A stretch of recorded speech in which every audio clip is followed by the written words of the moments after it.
Voilà. Donc, vous allez recevoir le petit planning habituel. Et puis, l'autre, la suite du document, c'est pas ce que je vais dire. Donc, voilà, vous pouvez l'écouter pour de vrai. C'est pas la même chose. Mais c'est comme il y a eu, alors cette année, je crois qu'on l'a pas donné, mais l'an dernier pour Genèse ou pour je sais plus quel autre livre, c'est deux, trois petites lignes pour chacune des sections, chacune des parties que vous allez lire, par un frère de la communauté qui, quand on avait commencé les premières années Emmaüs, voilà, fait un petit livre comme ça pour la lecture continue. Mais moi, ce que je vais vous donner ce soir, c'est pas en suivant voilà, verset par verset ou chapitre par chapitre Saint Jean, mais c'est plutôt un peu plus global, une petite introduction. Et puis surtout, je vais vous donner 4 pistes de lecture et vous pouvez en choisir une parmi ces 4. Je vais vous présenter 4, je sais pas, 4 axes ou 4 questions que vous pouvez avoir, 4, je sais pas, intentions ou attentions de lecture pour que oui, que ça porte du fruit, enfin que ça soit aussi une lecture qui va vous nourrir. Donc, on peut aborder l'évangile qu'on connaît bien, hein, l'évangile de Saint Jean, vous l'avez déjà lu, je pense, en tout cas par petits morceaux, on l'écoute beaucoup dans la liturgie. Mais là, voilà, de savoir que vous allez lire sur 3 semaines un peu en continu, voilà, d'avoir une question ou l'autre à l'esprit ou une chose que vous recherchez, une chose que vous cherchez à enquêter dans l'évangile, voilà, ça peut vous donner. Donc, c'est plutôt ça que je vous présente ce soir. Mais avant de vous donner ces 4 différentes pistes, ouais, quelques points un peu plus généraux. C'est vrai que Jean, vous savez qu'on distingue assez des 3 autres évangiles. Oui, on sent qu'il est différent. On reconnaît quand on entend un passage d'évangile, voilà, hein, si on a un petit peu lu les uns et les autres, que voilà, ça c'est plutôt Jean, et puis les autres, on les confond un peu parce qu'ils se ressemblent beaucoup. Les 3 autres, Luc, Matthieu et Marc, on les appelle les synoptiques, parce que synoptiques, on peut les regarder ensemble, en fait, on peut les comparer, on peut vraiment, si on met le déroulé de chaque évangile l'un à côté de l'autre, il y a même des exégètes qui ont fait ça, des tables où on compare vraiment. Et oui, ils se ressemblent vraiment. Ils ont les mêmes sources en fait, et puis ils sont sources les uns des autres, alors que Jean est vraiment ouais, une rédaction différente, originale, par la forme qu'il prend, par le contenu aussi, par les épisodes qui sont racontés, et par le style. Donc je vous redonne un peu deux, trois petits mots sur chacun de ces points-là, le contenu, la forme, le style, pour dire un peu ce que Jean a de particulier. Alors pour le contenu, ben en fait, vous allez reconnaître beaucoup d'épisodes que vous connaissez bien dans l'évangile de Jean et vous allez voir que enfin vous n'allez pas le voir, mais je vous le dis, que beaucoup de ces épisodes-là ne sont pas présents dans les autres évangiles. On les connaît bien parce que c'est nos préférés, parce que c'est ceux qu'on prie souvent dans les retraites, c'est ceux qu'on écoute beaucoup à la messe, qui sont choisis pour la liturgie. Mais il y a vraiment de très, très nombreux épisodes qui sont pas présents dans les 3 autres, quoi, qui sont vraiment uniques à Jean. Je vous en cite quelques-uns comme ça. Alors déjà, tout le prologue, le fameux prologue de Saint Jean avec le Verbe s'est fait chair, qu'on a beaucoup écouté autour de Noël, là, ces derniers temps. Ça, il y a vraiment que lui qui a ce chapitre. L'appel des premiers disciples dans les autres évangiles, c'est très rapide. Au bord de la mer, il les appelle, viens et suis-moi. Alors que dans Jean, on a vraiment, de manière très développée, l'appel d'André, où il vient, il voit, il va chez Jésus, prendre le goûter, là, on dit, c'est vers 4 heures de l'après-midi. Il y a celui de Nathanaël qui est aussi très détaillé, celui de Philippe. Donc l'appel des disciples est différent chez Jean. Il y a Cana, ça c'est que chez Jean. Il y a la rencontre, beaucoup de rencontres qui sont uniques aussi dans l'évangile de Jean, celle avec Nicodème, ce grand dialogue avec ce pharisien oui, qui le suit, qui cherche à comprendre. Le dialogue avec la Samaritaine, c'est que chez Jean. Tout le discours du pain de vie, avec à la fin les disciples qui disent, bon, bah, enfin, avec certains disciples qui partent, et puis Jésus qui leur dit, mais est-ce que vous voulez partir? Ça, c'est que chez Jean aussi. La femme adultère, tout le discours sur le bon berger, qu'on aime bien aussi prier. La résurrection de Lazare n'est pas du tout racontée dans les autres évangiles. Le lavement des pieds, tous les discours après cet épisode du lavement des pieds, donc les adieux avec la vigne, toute l'image de la vigne et des sarments, ça c'est que chez Jean aussi. La prière de Jésus, qu'on aime beaucoup dans la communauté, où on voit Jésus qui prie pour que tous soient un. D'ailleurs, bonne fête à chacun qui célèbre la semaine de prière pour l'unité des chrétiens cette semaine. L'épisode à la croix où Jésus dit «Voici ta mère» à son disciple, l'épisode de Marie-Madeleine au tombeau, enfin voilà, il y a vraiment beaucoup. Et puis le dernier, le poisson grillé au bord du lac après la résurrection, ça aussi, c'est que chez Jean. Donc, il y en a vraiment beaucoup qui sont propres à Jean. Ça, c'est un peu pour le contenu, il est vraiment particulier. Et puis beaucoup de choses qui sont chez les autres qu'on ne trouve pas chez Jean. Pour la forme un peu, ou la structure, ou je sais pas comment dire, pour le choix un peu de qu'est-ce qu'on raconte, le choix des épisodes, c'est pareil. Les 3 autres évangélistes synoptiques sont assez différents de Jean. Les synoptiques, ils enchaînent pas mal les épisodes, les miracles, les uns après les autres. Jean, il en choisit moins, mais il les détaille plus, il les développe plus. Par exemple, il multiplie pas les récits de miracles, que lui, il appelle des signes, mais donc voilà, des grands, soit des guérisons, des grands signes, mais il en sélectionne seulement 7. Vous allez en voir seulement 7 dans tout l'évangile. Vous allez lire 21 chapitres et il n'y a que 7 signes. Et dans ces 7, il y en a même 5 qui sont que chez lui, qui sont vraiment propres à Jean. Mais par contre, voilà, il en choisit peu, mais il les accompagne ensuite. Ça fait des grands ensembles un peu unifiés. Autour d'un signe, il y a aussi des discours et comme des catéchèses, en fait, où les paroles de Jésus sont beaucoup rapportées chez Jean. Donc voilà, c'est une autre manière de structurer son évangile. Et puis une deuxième petite chose, un peu pour la forme, la structure, il y a 2 grandes parties chez Jean. Et donc c'est bien quand vous allez tout lire d'un coup, de savoir, voilà, est-ce que vous êtes dans la première ou dans la deuxième. Donc ça, vous pouvez le noter dans un petit coin, que du chapitre 1 à 12, c'est la première partie. Ça, vraiment, tous les biblistes sont d'accord là-dessus. C'est comme une macro-structure sur laquelle tout le monde tombe d'accord. Après, à l'intérieur, chacun a ses découpages, mais vraiment pour le fait qu'il y a 2 grandes parties, 2 grands livres, on les appelle 2 livres chez Jean. Donc de 1 à 12, c'est justement là où il y a tous les 7 signes. Donc on l'appelle le livre des signes. Voilà. Donc, ça va être dans la première partie, de 1 à 12, vous allez lire tous ces signes avec les discours et les catéchèses qui les accompagnent. Et puis dans la deuxième partie, de 13 jusqu'à la fin, 21, on l'appelle le livre de l'heure de Jésus. En fait, Jésus marche vers son heure à partir du chapitre 13. Donc c'est le lavement des pieds, donc c'est vraiment, on est aux portes de la scène. Et donc il y a tous ces chapitres où Jésus marche vers son heure, et voilà. Et celle-ci arrive, voilà, l'heure, en fait, c'est son passage vers le Père. Donc il y a tout voilà, ce deuxième livre. Et puis voilà, jusqu'à la résurrection pour compléter l'heure et son retour vers le Père. Donc c'est un peu pour la forme. Et donc c'est bien quand vous êtes dans tel ou tel chapitre voilà, de vous rappeler, bon, je suis dans le premier livre, je suis dans le deuxième. Ou même quand on écoute à la messe ou telle lecture, voilà, pour se situer.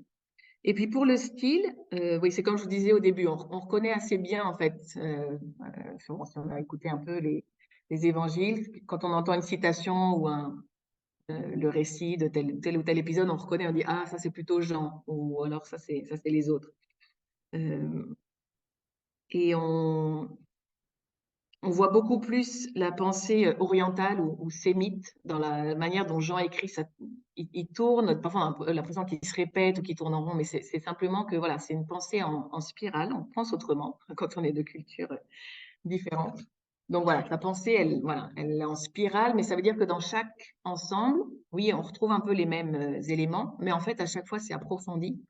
Et ça s'approfondit de plus en plus. Voilà. Et puis une dernière petite, alors c'est pas une différence, mais on peut dire qu'entre les 4 évangélistes, euh, l'évangile le plus historique, c'est celui de Jean, le plus chronologique en fait, dans sa structure. Euh, c'est vrai comme il y a beaucoup de discours et comme Jean est aussi presque un peu poétique, ou je sais pas, justement avec son style un peu en spirale, on pourrait se dire que c'est le livre un peu plus, je sais pas, spirituel, mystico, ou symbolique. Mais non, en fait, c'est vraiment le plus historique dans la manière dont il raconte oui, la vie de Jésus, en tout cas à partir de la vie publique. C'est beaucoup plus dans l'ordre chronologique que les synoptiques, et on le voit parce que lui, il se raccroche vraiment à des événements et qu'on peut classer chronologiquement, qui sont les fêtes juives et tous les moments où Jésus rejoint Jérusalem parce qu'il y a une grande fête, notamment la Pâque. Et donc, on voit que dans Jean, il y a 3 fois la Pâque qui apparaît, alors que les synoptiques ont fait quelque chose de un peu plus symbolique avec une seule grande montée vers Pâques, et puis ils racontent qu'une seule fois la Pâque, et c'est la Pâque qui coïncide avec la Pâque de Jésus aussi. C'est une Pâque juive, c'est une fête juive, mais ça devient aussi la Pâque de Jésus. Alors que chez Jean, on voit qu'il vient plusieurs fois pour la Pâque, parce qu'en fait, ça dure 3 ans, donc il vient 3 fois. Euh, donc voilà, dans ce livre des signes, avec les 7 signes, eh ben, on voit que c'est réparti sur 3 années. Avec, dans la première année, avant la première Pâque, la première fois, on va voir Jésus qui va à Jérusalem pour la Pâque. Il y a déjà un premier signe, le miracle de Cana, l'eau changée en vin, dans la première année. Dans la deuxième année, on voit la guérison du fils du fonctionnaire, la guérison du paralytique à la piscine. On a la multiplication des pains et puis la marche sur la tempête. Et là, on arrive à une deuxième Pâque. Donc, on sait qu'une deuxième année s'est écoulée. Et puis, dans la troisième année, il y a la guérison de l'aveugle-né et puis la résurrection de Lazare. Et là, on arrive à la troisième Pâque juive et qui est aussi le moment du passage de Jésus, donc la Pâque de Jésus. Donc voilà, pour dire un peu qu'on peut aussi avoir cette attention en lisant de où est-ce qu'on en est chronologiquement. Est-ce que Jésus est à une des fêtes Alors, il y a aussi d'autres fêtes, il n'y a pas que la Pâque. Hein. Parfois, j'en parle d'autres fêtes, la fête des Tentes ou la fête de Pentecôte. Euh, on voit que, oui, c'est ça. Dans la fête des Tentes, il y a toute une liturgie autour de l'eau ou autour de la lumière. Et ben voilà, c'est à ce moment-là que Jésus dit celui qui a soif, qu'il vienne à moi, ou je suis la lumière du monde. À chaque fois, ça se rattache à des choses qui sont en train de vivre liturgiquement dans telle ou telle fête pour laquelle ils sont rassemblés. Donc voilà un peu ce que je voulais dire un peu voilà, en gros sur la forme, le contenu et le style de Jean. Et puis maintenant, je vous donne, donc là c'est le moment le plus intéressant parce que sinon la petite intro, vous pouvez la trouver un peu n'importe où. Je vous donne quatre idées de pistes de lecture, de voilà, avec quoi vous pouvez arriver pour lire cet évangile. La première, c'est d'être attentif à pourquoi Jean écrit. Parce que ça vous donnera une indication intéressante sur pourquoi moi je lis l'évangile de Saint Jean. Il l'a écrit dans un but, donc voilà, c'est bien qu'on le sache pour qu'on puisse le lire aussi conformément à ce but. Et il explique à la fin, dans l'épilogue en Jean 20, vers la fin de l'évangile, Jean 20, 31, il dit, tous ces signes ont été écrits pour que vous croyiez. Ces signes ont été écrits pour que vous croyiez que Jésus est le Christ, le Fils de Dieu, et pour qu'en croyant, vous ayez la vie en son nom. Donc pourquoi il a écrit? Pour que nous croyions. Et puis comme je vous disais, il y a 2 parties, il y a aussi un petit épilogue à la fin de la première partie, au chapitre 12. Et là, je vous lis le verset. Alors qu'il avait fait tant de signes devant eux, donc pendant 12 chapitres, on a raconté ces 7 signes, alors qu'il avait fait tant de signes devant eux, certains ne croyaient pas en lui. Donc au milieu du livre, on a ce constat un peu accablant. Il a fait tous ces signes et certains ne croyaient pas en lui. Et puis ensuite, il y a le deuxième livre et à la fin, il dit, j'ai écrit tout ça pour que vous croyiez. Alors pourquoi il ne croit pas? C'est certains qui ne croyaient pas en lui. Il y en a qui croient, parce qu'il y a il y en a aussi qui ne croient pas. Alors ça peut être voilà, votre première piste. La question que vous avez en arrière-fond en lisant. Qu'est-ce qui fait obstacle à la foi? Ou qu'est-ce qui permet au contraire à la foi de jaillir? Qu'est-ce qui fait que certains croient, certains ne croient pas? Donc voilà, de temps en temps, ça peut être une question que vous vous reposez au fur et à mesure que vous lisez, mais est-ce que j'ai 2, 3 indices, 2, 3 pistes sur, mais pourquoi est-ce que certains croient, certains ne croient pas? Parce que c'est une question qu'on peut avoir dans nos vies aussi. Est-ce que je crois? Et pourquoi? Ou pourquoi non? Donc voilà, première proposition, lire cet évangile, et ça peut d'ailleurs valoir aussi pour les lettres. À la fin des 3 semaines avec l'évangile, vous aurez aussi une semaine pour lire les 3 lettres de Jean. Ça peut être cette même piste, de rechercher un peu ce qui suscite la foi, ce qui nourrit la foi, ou ce qui fait obstacle à la foi. Et puis vous pouvez noter ce que vous trouvez. Peut-être il y aura telle ou telle chose qui vous éclaire, un verset. Et même, alors dans la lecture continue, on lit comme ça d'un seul coup, on ne s'arrête pas trop. Mais vous pouvez noter que voilà, s'il y a tel passage ou tel verset qui vous éclaire ou vous avez envie de reprier ensuite, vous pouvez le reprendre plus tard, un autre jour, mais pour prier vraiment, prendre un vrai temps de prière dessus. le garder ouais, dans votre cœur, quoi, en tirer profit. En fait, la lecture continue, en tout cas nous dans la communauté, c'est un peu comme ça qu'on la vit, c'est de lire voilà, la Bible, tel ou tel livre, mais pour nourrir notre prière. Donc voilà, si vous trouvez quelque chose dans votre lecture continue avec lequel vous aimeriez rester plus ou prier, ben voilà, c'est pas pendant le temps de la lecture, mais après vous pouvez prier. Donc voilà, avoir cette première piste-là de croire. Croire, c'est vraiment capital chez Jean.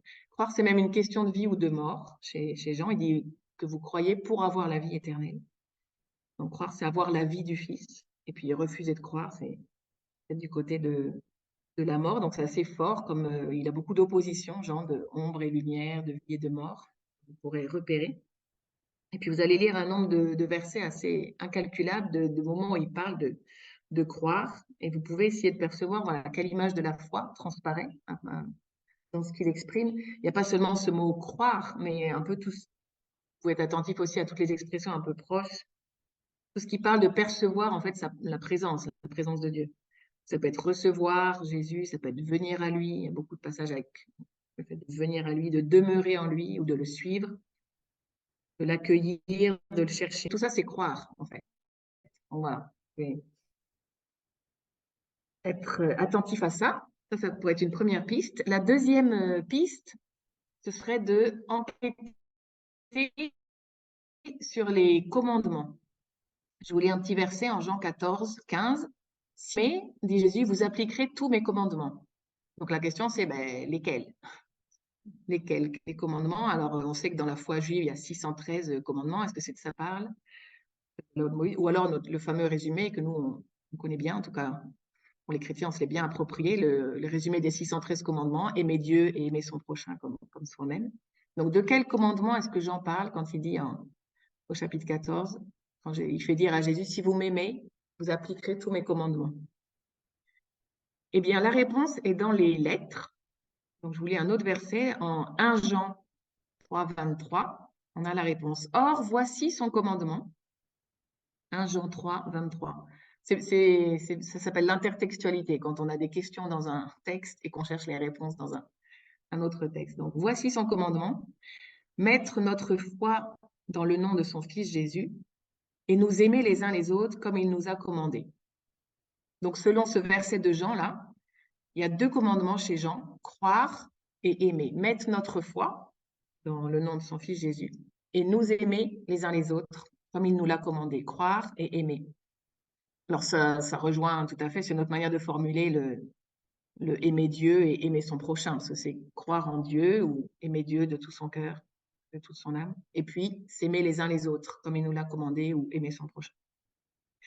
Donc pour votre lecture active, ça peut être ça, dans la première partie d'être attentif à croire, parce que c'est dans la première partie qu'il y a beaucoup ce mot de croire. Il y en a qui ont même relevé, compté combien de fois Jean il dit ça. C'est 76 fois. Dans le premier livre, vraiment, vous allez pouvoir avoir voilà, plutôt des infos sur ce premier commandement de croire en Dieu. Et puis dans la deuxième partie, donc le deuxième livre, de 13 à 21, là, vous pouvez plutôt vous diriger sur qu'est-ce qu'il dit sur l'amour, sur aimer. Parce que là, il y a beaucoup le verbe aimer et il n'y a plus trop le verbe croire. Donc voilà, dans Jean, il y a un peu ce déséquilibre où il y a beaucoup croire dans le premier livre et puis beaucoup le mot aimer dans le deuxième.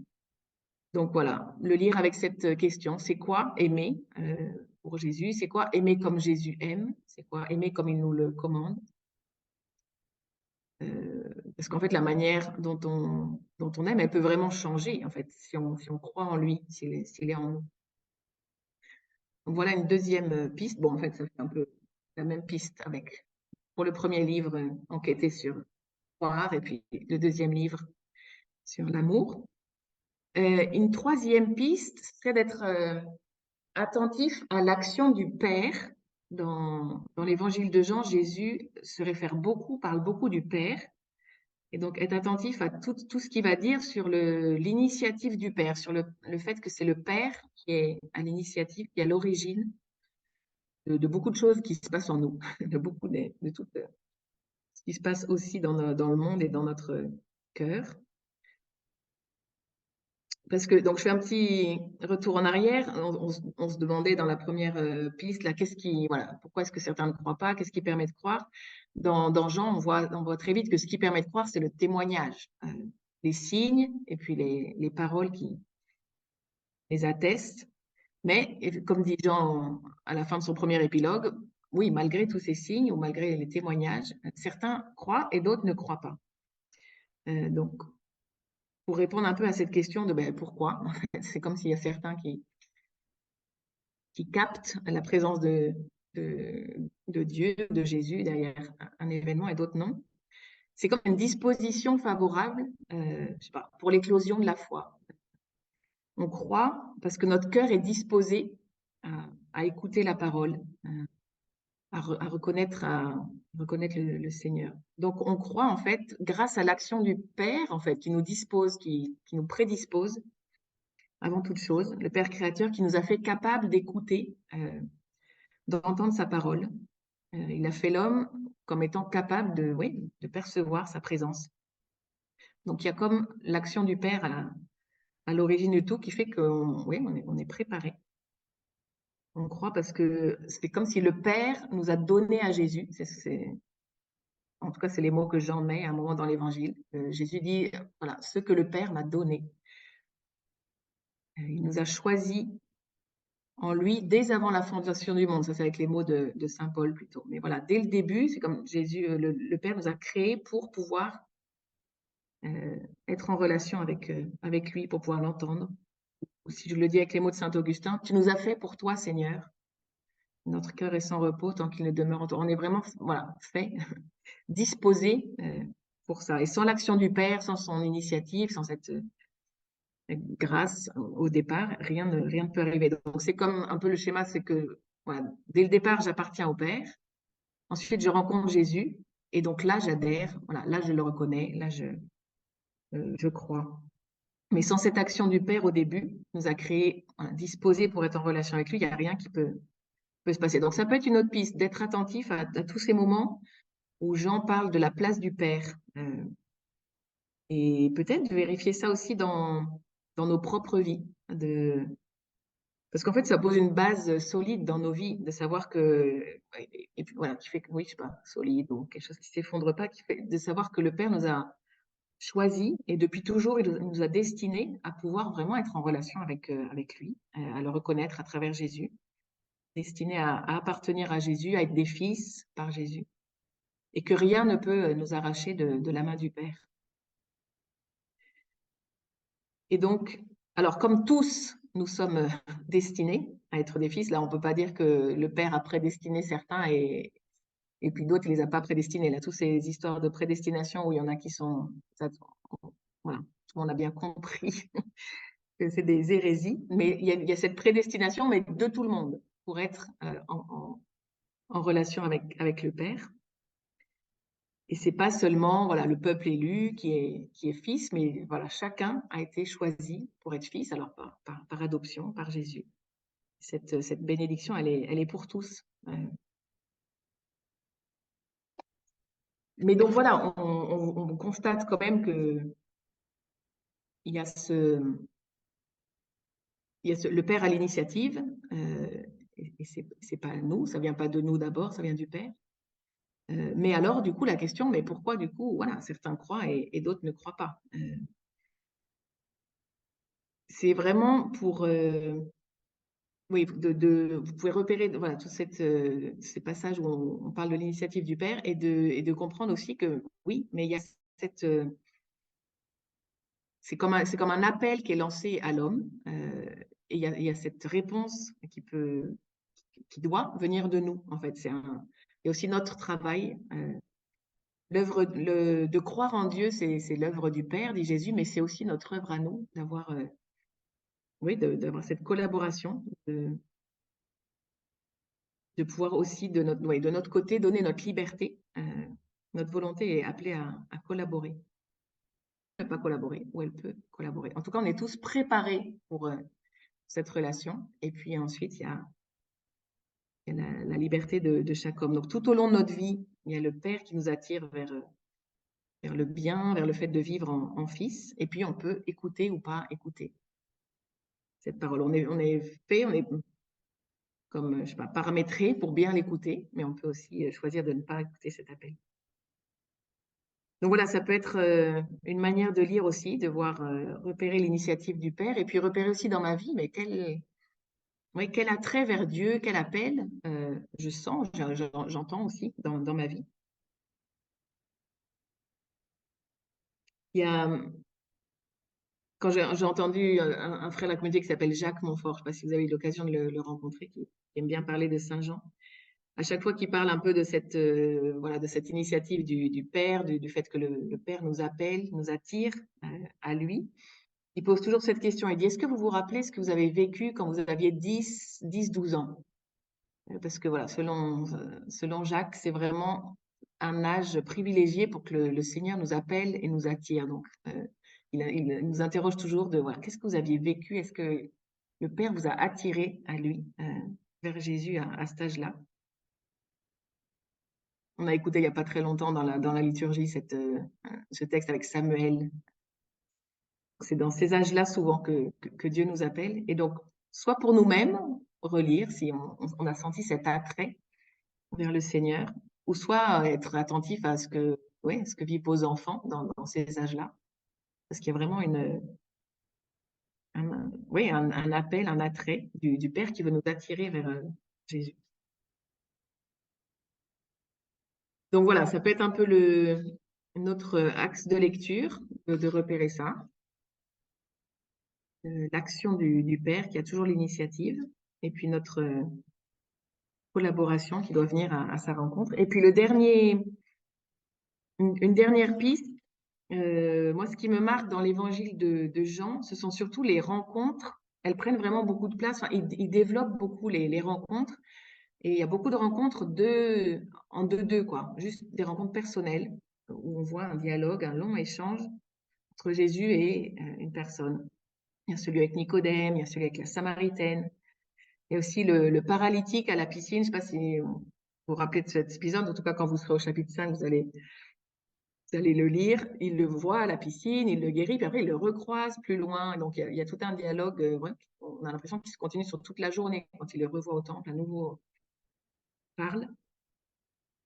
Il y a aussi ce long dialogue avec l'aveugle-né. Et là, il y a même des allers-retours entre différents moments, on a l'impression dans la journée ou même peut-être sur plusieurs jours, qui recroisent cet aveugle et la relation continue de se tisser. Et puis avec les disciples, bien sûr, ou avec Marthe et Marie. Enfin voilà, il y a beaucoup d'échanges en deux-deux. Alors il y a des échanges constructifs, il y a des échanges aussi ratés, arrivent, des échanges qui butent avec la fermeture de l'autre ou la compréhension, des échanges éclairants, d'autres qui convertissent, d'autres qui sont plus frottement et de controverses. Il y a aussi, oui, à propos d'ailleurs des dialogues qui sont plus difficiles, où il y a plus de fermeture ou de mise à l'épreuve. On connaît bien ces passages où les pharisiens veulent le mettre à l'épreuve. Et je voulais juste dire petite parenthèse là-dessus. Il faut savoir que Jean, quand il écrit les Juifs, il parle pas du peuple juif en général, mais il parle des responsables, des chefs des prêtres et des pharisiens qui sont en responsabilité, et en particulier à Jérusalem.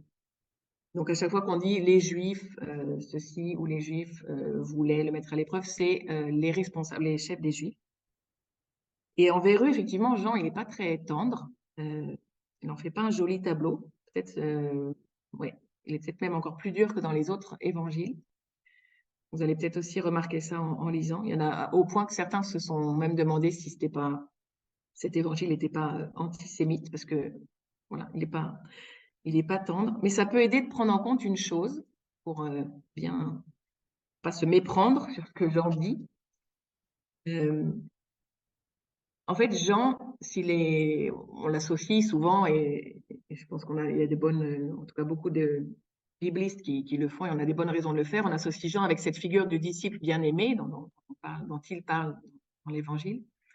Et donc, de ce disciple bien-aimé, on sait qu'il est de la caste sacerdotale. On dit qu'il est de la famille du grand prêtre, même. Il n'est pas seulement parmi les prêtres, donc de famille, c'est par descendance. Hein, les prêtres dans la religion juive, c'est pas voilà, c'est les fils de Lévi, c'est la tribu de Lévi, et puis c'est de père en fils. Et donc lui, il est même non seulement là, mais vraiment dans l'aristocratie de cette caste sacerdotale, de la famille du grand prêtre. Donc ceux qui le critiquent si fort, en fait, ce sont des membres de sa famille, quoi, de son clan, de son rang aristocratique. Donc pour lui, ils n'ont pas reconnu que Jésus est le Messie. Pour lui, ils n'ont pas d'excuse. Enfin, lui, il est du même milieu et il a reconnu que Jésus est le Messie. Donc voilà, c'est pour ça qu'il peut se permettre quelque part de les critiquer vertement, beaucoup plus qu'un Luc ou qu'un Marc, voilà, de qui c'est pas du tout le milieu. Quand on est en famille, des fois on y va un peu plus, voilà, franchement, dans les critiques. Donc voilà, je reviens sur donc cette quatrième piste, d'être attentif aux rencontres. Alors une première, il y a deux manières quand on lit voilà, différentes rencontres. On peut tirer profit de la lecture en se mettant à la place de la personne que Jésus rencontre ou à la place de Jésus.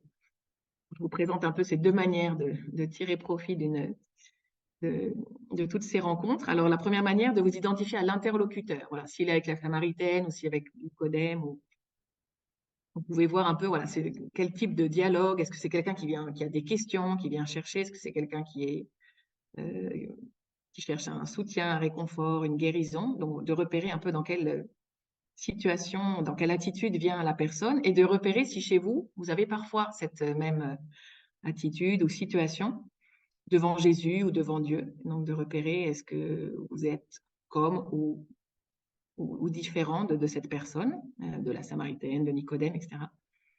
En repérant si c'est une personne ouverte ou fermée, qui est dans la gratitude ou qui est dans la récrimination, qui est dans l'apitoiement sur elle-même ou qui évite Jésus ou qui veut le mettre à l'épreuve. Voilà, repérer un peu quelle attitude a cette personne et voir si, voilà, si parfois vous avez aussi cette même attitude. Et puis comme ça, vous pouvez observer et parcourir tout le dialogue en observant ben, comment Jésus s'y prend avec ce genre de situation, ce genre d'approche.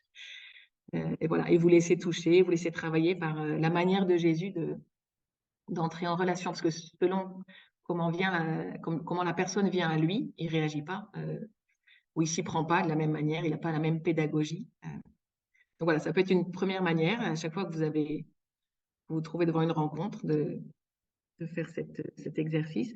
Ou alors, une autre manière de tirer profit de ces rencontres, c'est de vous identifier plutôt ou d'observer plutôt Jésus pour apprendre à agir comme lui. Parce qu'en fait, c'est ça aussi notre vie chrétienne. On aimerait voilà, être conformé à lui de plus en plus dans notre manière aussi, ouais, dans nos réactions, dans nos manières d'être en relation avec les autres. Donc, si vous repérez dans vos relations une difficulté entre vous et une autre personne qui vient en récriminant ou qui vient en mettant à l'épreuve ou qui vient selon les difficultés que Jésus peut rencontrer, et bien vous observez comment Jésus vit cette situation et comment il gère, entre guillemets, ces difficultés, comment il les dépasse. Parce que le plus souvent, il arrive à atteindre quand même le cœur de celui qu'il a en face. Et voilà, nous aussi, c'est ce qu'on voudrait en fait, atteindre, entrer en communion, quoi, en vrai dialogue avec la personne qui est en face de nous, même dans des relations difficiles. Euh, donc voilà, comment Jésus fait, par exemple, quand il n'est pas compris par les autres. Il y a beaucoup de passages dans les évangiles où il n'est pas compris, même par ses disciples. Alors comment il fait? Est-ce qu'il se rebelle? Est-ce qu'il s'explique? Est-ce qu'il laisse tomber? Est-ce que c'est parfois l'un, parfois l'autre? Voilà. Et quels sont ses critères? Donc vous pouvez vraiment contempler comment Jésus fait dans toutes ces situations, par exemple, où il est pas compris. Et nous, ça peut nous ouvrir tout un monde, quoi, sur comment on peut vivre nous aussi le fait d'être compris, choisir de réagir autrement, choisir de demander la grâce, quoi, d'être transformé, de ressembler de plus en plus à l'agir de Jésus. Ou alors d'autres situations que Jésus vit, comment il fait quand les autres ont des préjugés sur lui. Ça, il y a aussi beaucoup de passages où on sent que les questions est déjà réglée en avance, quoi, par ceux qui viennent le voir. Donc, quand on veut le piéger, quand on a des préjugés. Ou bien en Jean 4, ce dialogue avec la Samaritaine, moi je trouve que ça nous donne pas mal de pistes sur comment Jésus fait quand la personne qu'on a en face, elle reste sur face, ou elle veut parler d'autre chose, ou elle veut changer de sujet. Et puis en fait, Jésus, il arrive quand même finalement à avoir une vraie rencontre avec cette femme samaritaine. Donc comment il fait? Donc de lire aussi avec cette attention. Ou comment il fait? Donc je vous parlais de ce paralytique à la piscine, là en Jean 5. Quand l'autre se plaint et veut surtout se faire plaindre, on sent qu'il en a, il en a vraiment gros sur la dans la conscience, j'allais dire, mais oui, plutôt dans sa vie, cet homme paralysé là, à la piscine, et il le fait sentir à Jésus. Et même dans la deuxième rencontre ensuite dans la ville, on sent que c'est pas gagné, quoi, de sortir de cet apitoiement. Donc voilà, il y a plusieurs situations auxquelles Jésus est confronté et qui peuvent vraiment faire écho oui, à notre vie quotidienne. Donc, vous pouvez, alors, on ne peut pas tout capter, tout décrypter en une seule lecture, mais vous pouvez faire le choix d'un filtre de lecture, une question ou une attitude, par exemple l'incompréhension ou le préjugé. Et puis, vous observez ça chez Jésus. Et vous pouvez noter si vous avez telle ou telle chose qui vous parle, qui fait écho, que vous avez envie de reprendre plus tard, ou carrément de prier avec plus tard. Donc voilà, vous pouvez lire l'Évangile en faisant votre marché de passage à creuser dans un cœur à cœur avec le Seigneur plus tard. Et puis, donc voilà, c'est un peu ça les 4 pistes que je voulais vous donner. Et puis, juste quelques mots pour finir quand même sur les lettres. Donc, vous pouvez les lire avec les mêmes pistes, en tout cas surtout celle de l'enquête sur croire et sur aimer. Ça, vraiment, vous aurez les mêmes genres de vocabulaire et de nourriture. Ça peut être aussi, si vous avez choisi de lire plutôt l'Évangile en étant attentif à la place du Père et à l'initiative du Père, ça peut être à nouveau ça pour les lettres. Peut-être les rencontres un peu moins, parce que c'est moins narratif dans les lettres. Mais... Voilà. Et puis, je vous donne quand même un thème qui revient, qui est présent. En tout cas, le but de ces lettres, il y a 3 lettres, elles ont toutes ce point commun qu'elles combattent des adversaires. Alors, l'auteur se nomme l'Ancien. Presbytéros, ça veut dire l'ancien, ça veut dire que c'est un chef de communauté. Donc, nous, aujourd'hui, on l'associe à Saint Jean. Beaucoup disent que c'est quand même plus tardif. Et en tout cas, c'est quelqu'un qui est dans la même théologie et la même mouvance et la même communauté que Saint Jean. Mais en tout cas, c'est un ancien, voilà, qui parle dans ses lettres.